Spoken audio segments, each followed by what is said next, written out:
ہاں یہ کم نعمت ہے اہل بیت علیہ الصلوۃ والسلام کی. یہ خط نکلا جب سعودی عرب میں، یہ لٹرلی لیٹرز ہیں ان کے، گانا بجانا سنیما یہ سب کچھ ہوئے نا، انڈیا کے ایکٹرز بھی گئے، ڈانس کی سارے کام کیے، تو وہاں کے مولویوں سے لوگوں نے کہا یہ کیا ہو رہا ہے، تم کیسے مولوی، کیسے خطیب، کیسے مفتی، بلاد خدا میں جس زمین میں کعبہ، جس زمین پہ نبی پر وحی نازل ہوئی، جس ارض پہ زمین پہ رسالت ماں پیدا ہوئے، اس زمین پہ ہندو آ کے ڈانس کر رہے ہیں، اس زمین پہ شراب پی جا رہی ہے، جو زمین انبیاء کا محل، اولیاء کا محل، اس زمین پہ سب کچھ ہو رہا ہے. تو لیٹر انہوں نے نکالا، کہا دیکھو یہ گانا بجانا غلط ہے، ڈانس غلط ہے، شراب غلط ہے، جوا کھانے گلے غلط ہے، سنیما کھلے غلط ہے، لیکن دیکھو ہم کہہ رہے سب غلط ہے، لیکن اولی الامر کو کچھ نہیں کہنا، کیونکہ وہ ہمارے اولی الامر ہیں. لٹرلی اگر وہ اطاعت کرتے بن سلمان کی، اسے کیا سمجھتے ہیں؟ اولی الامر. مطلب وہ جو چاہے کرے، ہم کچھ بھی نہیں کر سکتے.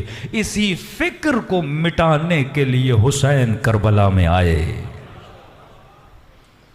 کہ اگر تو دامن اہل بیت کو چھوڑے گا تیرا اولی الامر یزید بنے گا، اگر تو دامن اہل بیت کو پکڑے گا خدا تجھے علی و حسن و حسین جیسے اولی الامر عطا کرے گا. ہم نے خود اپنے پاؤں پہ کلہاڑی ماری ہے. زندہ باد.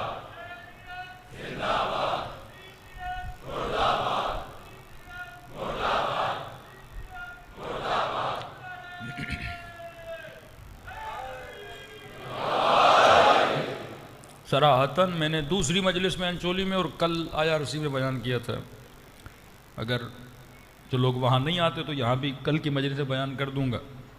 بار بار اس لیے بیان کر رہا ہوں کیونکہ آج تک سورہ حمد کی ایسی تفسیر میں نے کسی سے سنی نہیں، یہ جو ہمارے استاد نے ہمیں بتائی تھی کہ کسی بھی بندے کو بٹھاؤ فرش ازا پر. اب ظاہر ہے مجھے اپنی تربیت کرنی ہے. کائنات کی سب سے ٹیکنیکل مشین اگر کوئی ہے تو وہ انسان ہے. سب سے پیچیدہ ترین، سب سے بڑی مشین اگر خدا نے بنائی ہے انسان ہے. کریٹر کون؟ خدا. اب اس مشین کو کیسے چلانا ہے کون بتائے گا؟ خدا. کس کے ذریعے سے بتائے گا؟ محمد مصطفیٰ کے ذریعے. اب جب رسول چلے گئے تو کوئی ایسا تو ہونا چاہیے جو انسان کامل ہو، جیسے انسان کے روح، انسان کے جسم اور انسان کی تربیت کا کمپلیٹ علم ہو. جو 40 سال بت پرستی کرتا رہا وہ انسان کامل نہیں ہو سکتا. جو کبھی شراب پیتا رہا وہ انسان کامل نہیں ہو سکتا. جو نبی کو تک و تنہا جنگ احد میں چھوڑ کے چلے جائیں وہ انسان کامل نہیں ہو سکتے. تو یہ کیسے ممکن ہے کہ پروردگار عالم انسان کو بغیر ہادی کے چھوڑ دے؟ جن کے دروازے پہ جانا ہے اور اپنے وجود کو تربیت دینی ہے.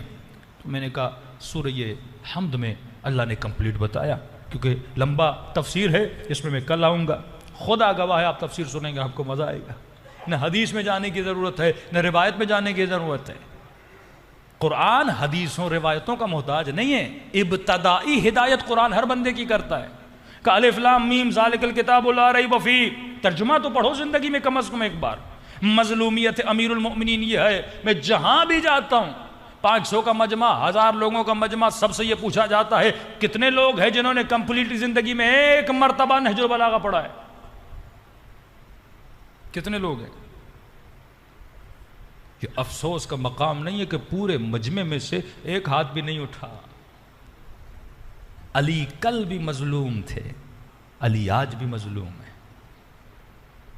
آج کسی جوان سے پوچھو تم نے زندگی میں کتنی فلمیں دیکھی، کہتے مولانا یاد ہی نہیں، اتنی دیکھی ہے. کسی خاتون سے پوچھو تو نے کتنے ڈرامے دیکھے، کہ یاد ہی نہیں، میں نے اتنے ڈرامے دیکھے ہیں. پر ڈے کتنے آورز تو سوشل میڈیا یوز کرتا ہے؟ منیمم رپورٹ آئی ہے 4 to 6 آورز ہر بندہ سوشل میڈیا استعمال کرتا ہے. مطلب آج تو 20 سال کا ہو گیا، 25 کا ہو گیا، 70 کا ہو گیا. علی اتنے مظلوم ہیں، تجھے ٹائم نہیں تو علی کی باتوں کو سنے.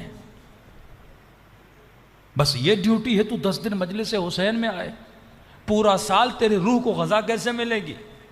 پورا سال اس وجود کو تربیت کون کرے گا؟ یہ نہج البلاغہ کیا یزید کے لیے آئی؟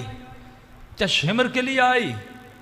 جب تو حسرت کھاتا اے کاش میں مولا علی کے زمانے میں ہوتا تو علی تجھے کیا دیتے؟ یہی نہج البلاغہ دیتے نا۔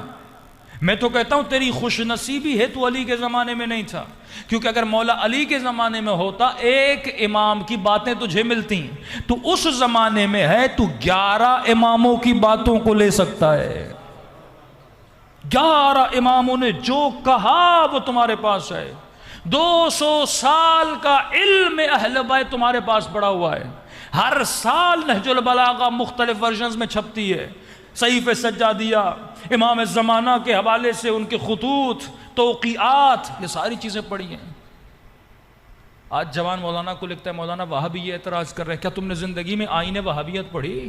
کیا تمہارے گھر میں عقائد امامیہ کی کتاب ہے؟ کیا تمہارے گھر میں توضیح المسائل ہے؟ کیا تجھے نجاسات و طہارات کا پتہ ہے؟ یہ وہ علم ہے، یہ وہ حدود الہی ہے جس کی طریقے سے، جس کے ذریعے سے تمہاری روح پرواز کرے گی۔ تو زبانوں پر تو علی کا نام ہے، لیکن وجود علی کی تعلیم سے کیا ہے؟ دور ہے۔ تو جب تک میرے اندر عطش نہیں ہوگی نا، فرمایا العلم فی الجوع، علم خدا اسے ہی دیتا ہے جو بھوکا ہوتا ہے علم کا۔ اگر تمہارا پیٹ بھرا ہوگا نا کھانے کی طرف نہیں جاؤ گے، لیکن 1.5 دن کی بھوک بھی ہو نا، رات کے 2 بجے بھی گھر سے نکلو گے، بھوک تجھے گھر سے نکالے گی۔ یہ بھوک ہے جو صبح سے شام تک تجھے محنت کرواتی ہے، کیونکہ ہم محسوس نہیں کر رہے کہ کس عالم اور کس کائنات میں جانا ہے۔